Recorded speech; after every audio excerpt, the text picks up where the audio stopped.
From Morningstar, I'm Jeremy Glazer. Bob Johnson, our Director of Economic Analysis, thinks that there's 4 areas of economic concern that investors should have on their radars.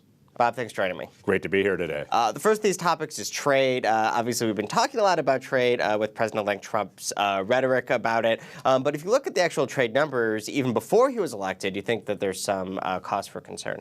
Yeah, I think everybody's kind of sitting here being worried about, what's Trump going to do with trade, and it could ruin things, and it certainly could. But even before he changes his policies, we had some relatively bad news this week on the October trade data.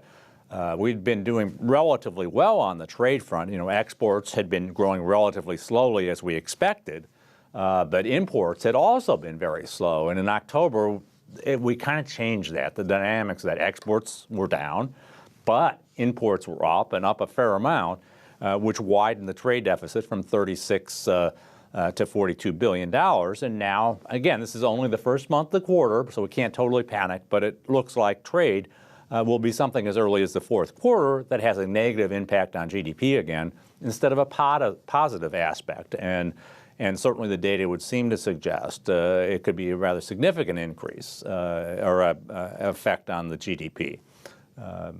GDP now and other sources are suggesting that GDP growth in the fourth quarter would probably something more like in the mid 2% range instead of the 3.5% that they started the quarter with. And this could really weigh on growth for some time, not just in the fourth quarter, if we do see big changes in trade policy. Absolutely. I mean, it's been the trade policy could just put fire on the fuel. But I think we'd been in this honeymoon period and where everybody kind of dropped worrying about trade because the numbers looked so good. And like I said, the reason was that imports fell almost as much as exports. And so it was really quite a positive effect. And then we had a few months of soybeans helping the numbers along where we had massive soybean exports. And now those are kind of reversing themselves a little bit and hurting the numbers. So again, I think trade will be something to worry about next year, even without any changes in policy from Donald Trump, which will just make the situation worse. Let's turn to job growth. We had an okay, maybe slightly disappointing report last week for November, but you saw some evidence that we could see some pretty slow job growth in the future. Yeah, I'm a little bit concerned and have been for a while about the jobs number, and I think that the idea that we're going to get back to some up over 200,000 number every month when things get back to normal again. And I just don't see it in the data. And certainly the jobs report last week was not as bullish as everyone hoped. And the wage growth wasn't so great in there. And there were a lot of little detail parts of it that really didn't look all that hot. And now this week we had the JOLTS report. And again, it showed job openings were down a little, as were hires. And openings weren't down quite as much as hires. But the fact is that we're now at a point where job openings are about the same level as they were a full year ago in the month of November. So we're not adding more openings. So that suggests that people that think job growth is going to accelerate to an above 200,000 number, it isn't going to happen. This might seem like ages ago, but in January, we're all very worried about China, that big sell-off at the start of the year. But those worries really have receded into the background. You think that we shouldn't take our eye off what's happening there? No, I think there's still a lot of concern there. We've talked about the debt expanding in China, and there's been a lot of debt buildup there, especially in the private sector.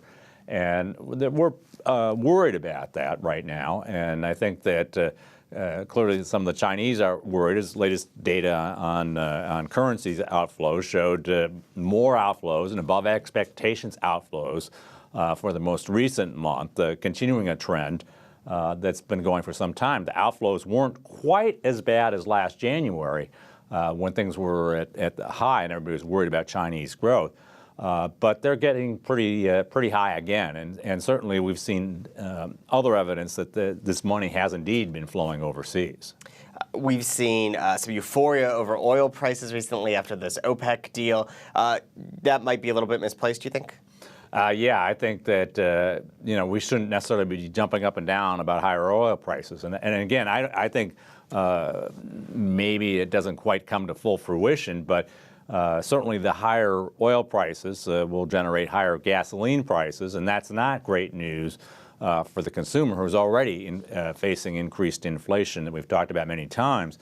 So I'm worried that the oil prices have gone up so much so fast. And certainly, if nothing else, it's not fully reflected yet, the higher oil prices in gasoline prices. But nevertheless, gasoline prices are not going down kind of in this November, December time period as they normally do. And the way they seasonally adjust the data will actually make it look like there's some pretty high gasoline inflation. And then we'll creep into January and February when you remember that gasoline prices a year ago just plain cratered to under $2. And I don't think that's going to happen this year. And so I think we'll have some pretty hefty gasoline inflation in January and February, and that will hurt consumer spending, and it will mess up a lot of the data, too. Bob, thanks for highlighting these 4 areas today. Thank you. For Morningstar, I'm Jeremy Glazer. Thanks for watching.